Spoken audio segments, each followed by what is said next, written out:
E aí galera, mais um episódio tá começando aqui do podcast Sessão A6. Pra quem não sabe, meu nome é Lucas.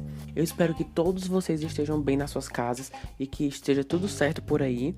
No episódio de hoje nós vamos falar sobre o primeiro filme da Pixar desse ano. Relembrando que sim, Frozen 2 saiu aqui no Brasil esse ano, mas foi feito pela Walt Disney Animation, que é uma outra companhia da Disney.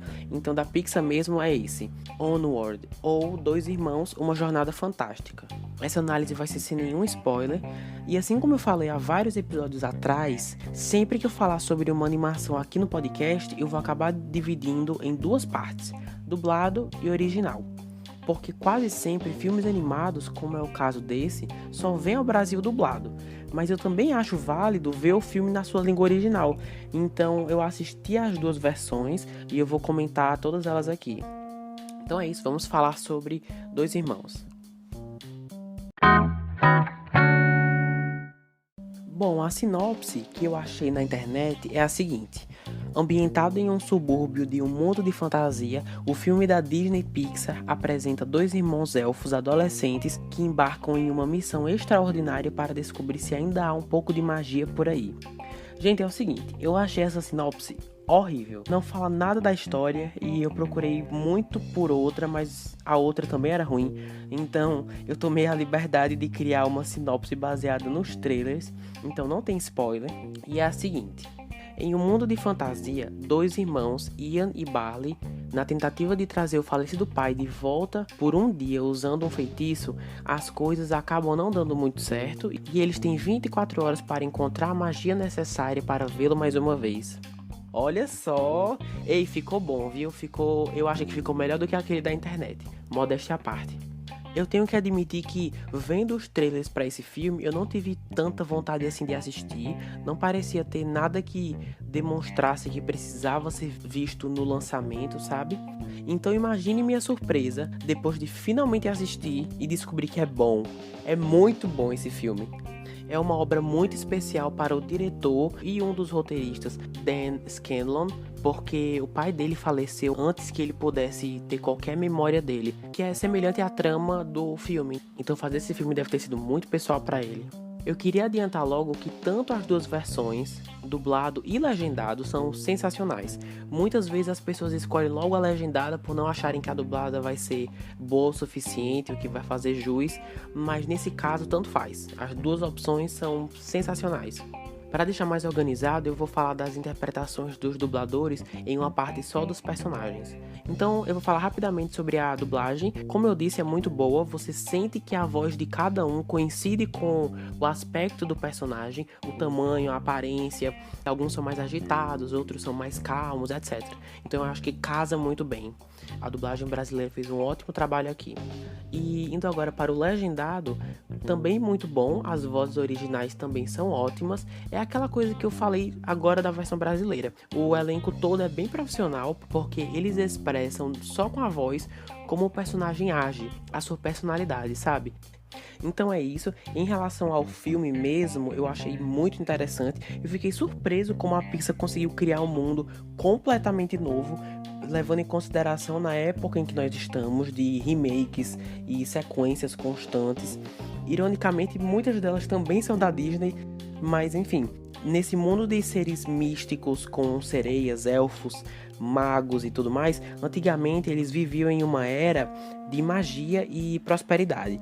E com o avanço da tecnologia e com a facilidade de ter uma vida confortável, eles deixaram de ser o que eram. E uma mensagem incrível que o filme traz... que só para deixar claro, não é aquele clichê de tá vendo como é importante ficar longe do celular, crianças? Não é isso. Mas sim que não é porque algo é mais fácil que necessariamente é o caminho correto. E o modo como eles mostram isso com vários personagens foi sensacional para enaltecer essa mensagem de várias formas diferentes. Mas além dessa, o filme possui múltiplas mensagens, que na minha opinião torna o filme uma forma de entretenimento muito mais gostosa de assistir.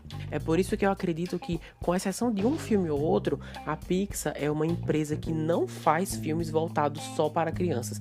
É claro que elas ajudam muito na bilheteria e personagens coloridos e engraçados chamam sim a atenção, mas eu não acho que esse é o foco da história. Eles também pensam em quem vai levar essas crianças ao cinema e quem vai assistir junto com elas, porque há tantas mensagens para os adultos aqui, os personagens são complexos, eles têm os seus desafios pessoais, muitos deles que nós também temos, e isso ajuda ao público a se identificar e torcer por eles.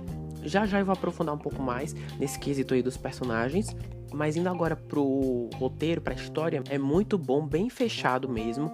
Que eu saiba, não há nenhum furo, nada que eles tenham esquecido de falar nem deixado de lado. Eu gostei que, por se tratar de um mundo com seres místicos, eles colocam muitas referências a jogos de RPG ou um jogo de videogame também. Por falar em RPG, eu adorei que o jogo de RPG deles é baseado no passado daquela sociedade, nas aventuras épicas, nos feitiços e tudo mais. Ou seja, para eles é baseado em fatos reais. Isso é super inteligente porque só deixa a história mais interessante de assistir, porque você aprende mais sobre como aquela comunidade funcionava antigamente, e apesar de ter muitas referências a jogos de tabuleiro, a própria narrativa se parece com desafios ao longo do percurso, um tempo bem curto para atingir o objetivo e uma batalha final. Gente, tem uma batalha tão épica na terceira parte que quando eu tava vendo, eu não queria que acabasse de tão boa que era. E pensar que tudo isso foi mal divulgado. A publicidade de Dois Irmãos não foi muito boa. Eu não acho que eles conseguiram mostrar para as pessoas o quão bom é esse filme. Porque no fim das contas, pelo menos pra mim, foi aquele caso de só vendo pra acreditar. Não que eu achasse que ia ser ruim, mas simplesmente não chamou minha atenção. Ok, agora seguindo para os personagens. Bom, Chris Pratt dubla o Barley na versão original e em português é interpretado pelo Rafael Rossato. Eu já falei desse dublador no episódio de Frozen 2, ele também é o dublador do Kristoff nos filmes. Como eu já tinha dito, ele faz um trabalho muito bom, os dois na verdade. E o Barley, ele é o irmão mais velho, ele adora jogos de tabuleiro, RPG, sabe tudo sobre esse mundo místico, e por ser baseado nos tempos antigos, o personagem acaba sendo muito valioso para a história por saber de muita coisa a respeito da jornada que eles estão para enfrentar. Ele acaba também sendo um bom guia e um bom orientador para o Ian, que já não é tão familiarizado com essa era antiga. Já o irmão mais novo, o Ian, é interpretado por Tom Holland nos Estados Unidos e aqui no Brasil é dublado por Wiley Contaifer. Espero ter pronunciado certo. Esse é o segundo protagonista do filme. O Ian tem mais um aspecto de adolescente mesmo, com obstáculos que nós mesmos temos ou já tivemos, como dificuldade de socializar ou aprender a dirigir, essas coisas. Mas isso não faz ser menos interessante do que o Barley, muito pelo contrário. A vontade de conhecer o pai pela primeira vez o motiva a sair da zona de conforto e tentar fazer coisas que nunca tinha feito antes. Eu não quero aprofundar muito nessa parte porque eu acredito ser um spoiler. Então, em relação a esse personagem, é só isso mesmo. A dinâmica entre eles é muito boa e às vezes acabam demonstrando-se personagens bem complexos. Suas interações só deixam a história ainda mais divertida de assistir. E se os protagonistas fossem outros, talvez a história não fosse tão boa quanto é. Uma coisa que me surpreendeu foi a presença feminina do filme. Quando você vai assistir aos trailers, as pouquíssimas mulheres que aparecem têm uma ou duas cenas, dando a entender que não serão um destaque. Porém, o diretor toma a decisão de ficar oscilando entre certos personagens durante a história, e em alguns momentos nós vemos os irmãos, que eu já comentei, mas em outros nós vemos duas personagens. São elas, a mãe do Barley e do Ian, a Laurel, que em inglês é interpretada pela Julia Louis-Dreyfus, e aqui no Brasil a Mabel César, que também faz a voz da Jessie em Toy Story, eu adoro ela. E uma coisa que eu considerei um acerto gigantesco do diretor e dos roteiristas foi não cair naquele clichê da mãe, que é só mãe. É só isso que ela faz mesmo e nada mais. Aqui, eles permitem que ela possa sim ser mãe, mas ao mesmo tempo em que eles realmente dão alguma coisa para ela fazer. A preocupação que ela tem com os filhos permite que ela tenha um certo destaque, que, como eu disse, é muito bem-vindo. Bem mais destaque do que nos trailers, eu diria. Por fim, temos a Mantícora, espero estar pronunciando certo também, interpretada originalmente pela Octavia Spencer, e na versão brasileira temos a Alessandra Araújo.